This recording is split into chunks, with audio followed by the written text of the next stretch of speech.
Deniz Müziği.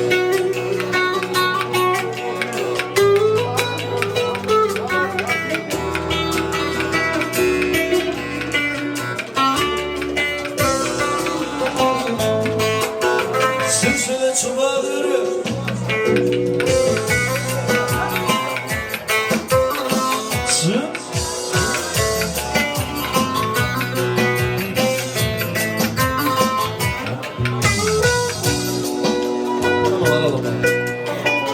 yandım aman aman, sarı kız öldür bitti bana, sarı kızlar aman aman.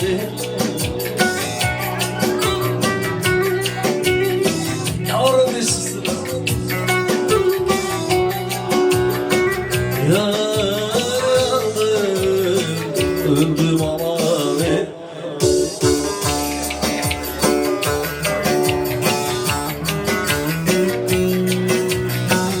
Baba benim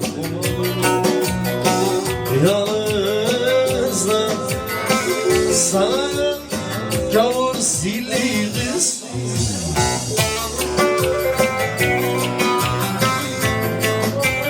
Eyvallah.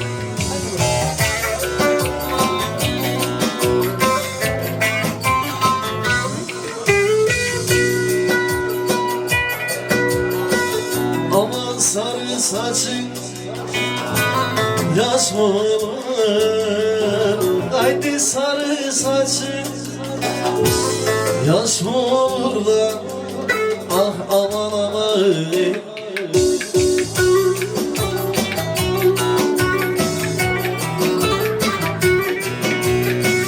Yar yandım aman, öldüm aman.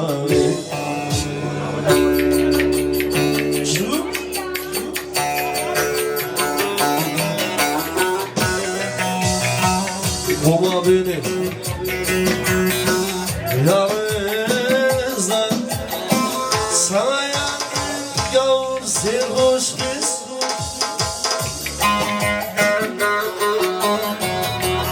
Emre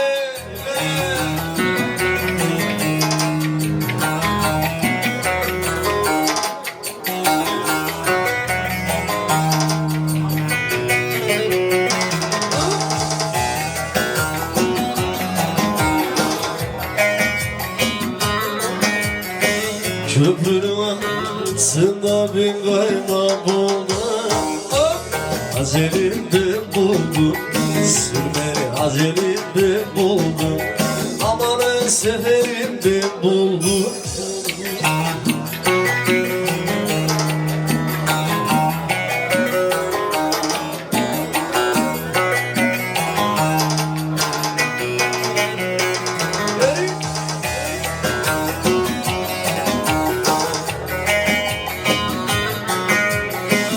Karşı karşı yaptıralım dalları, acelim halları, sürmeli acelim halları, amanın acelim.